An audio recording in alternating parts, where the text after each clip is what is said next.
Warning. Our YouTube channel and its videos may contain scenes, language, and content that may not be appropriate for all audiences. These videos include surveillance footage, undercover pursuit of suspects, actual police and rescue operations, and fearless confrontations. If you do not approve of the content, please do not watch our videos. If you wish to continue, we strongly advise that you proceed with caution. Viewers' discretion is advised.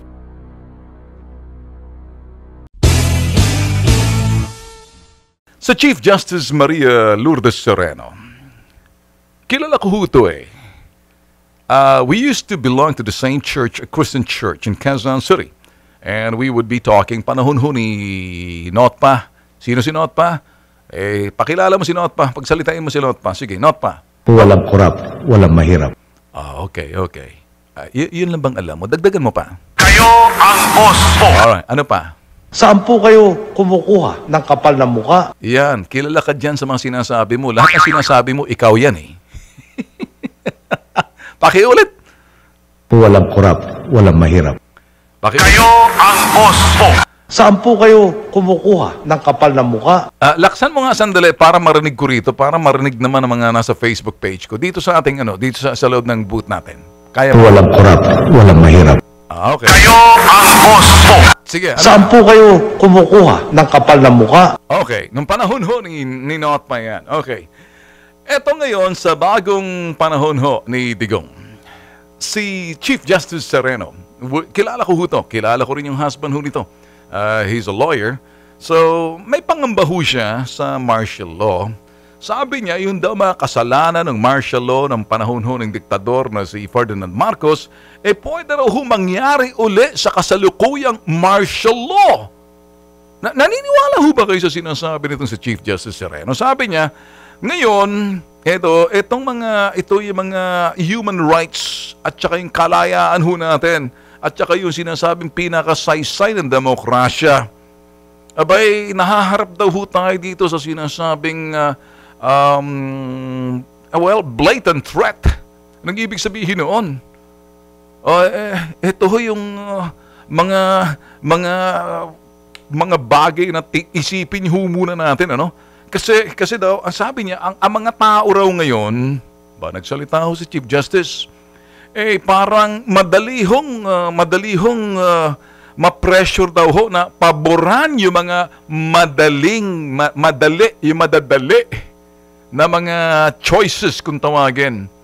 Yung choice and consequence, sabihin natin. Kaysa doon sa sinasabing tamang choices. Ano ho yung mga madaling desisyon, madaling hakbang, mga quickie kung tawagin. Kaysa doon sa sinasabing tamang mga hakbang at desisyon na kinakailangan. Kaya kung minsan doon sa sinasabing due process. Alam mo, Chief Justice Sereno, with due respect, it's so easy for you to say that, why don't you try living sa Mindanao?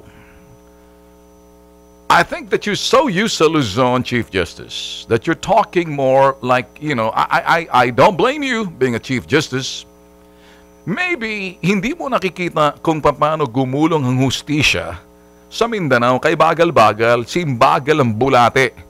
At least ang bulate, pag nilagyan mo ng asin, pag nangisay, bumibilis ang pangingisay ng bulate. Hindi ba? Subukan mo lagyan ng asin ng bulate, nangingisay yan.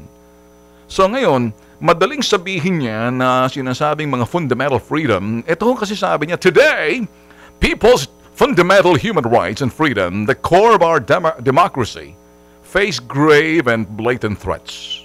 The culture of impunity is on the rise. People are pressured to favor the easy choice over the right choice, expediency over due process. Well, nagsalita ho kayo. Siguro mas maganda, bago ho kayo magsalita, Chief Justice, sabi nga ni President Digong, ang magsasabi niyan, lalo-lalo dun sa martial law na hindi kayo, sinasabi niyong pangamba ninyo na posibleng mangyari uli ang dictatorship ng panahon ni Marcos sa kasalukuyang panahon, siguro makikita mo ang pagkakaiba niyan sa kasalukuyan kung ikay pumunta ng Mindanao muna. Tumayo ka roon habang nagraratratan. Tumayo ka roon, tingnan mo yung mga nagkalat na bangkay na mga in-execute itong mga potok sa buhong, mga wala na mga demonyo sa lupa na mga mauti group, mga pendehong potok sa buhong, mga ISIS na yan. Madaling sabihin yan. Abay, kapag pumunta ka roon, Chief Justice, sa Mindanao, tumayo ka roon pag hindi ka naipot sa yung saluwal eh. Pag hindi ka naihisa yung panty niyan eh. Pasensya ka na pagsasalita ako ng ito. So easy to you to talk about ideals versus realities. Madali ho kasi yung mga ideal situations from the realities, the naked truth, the cold, hard facts of what's going on sa Marawi. And you won't understand that until you find out exactly what it is to be in their shoes. Sila taga Marawi. So easy for us to say things about it sa Luzon. Kaya maraming mga sabing ho natin, doomsday preppers sa Luzon. Ano yung mga doomsday preppers na yan? Hindi pa ho nangyayari. Mga doomsday, sila ho yung mga senaryo na pinipintahan ho nila ang martial law na talagang kalagiman.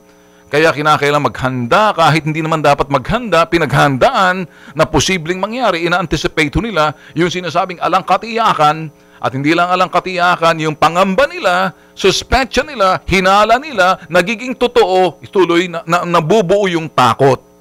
Kaya mga boss, kaya ako nagsasalita rito, mantakin mo sasabihin ng sa panahon ngayon, mas madali na lang, kumbaga ang mga tao na pe-pressure na lang daw doon sa mga madadali, mga quick decision, quick actions na sinusuportahan ng mga taong ginagawa ng administrasyon kaysa sa sinasabing tama na mga desisyon.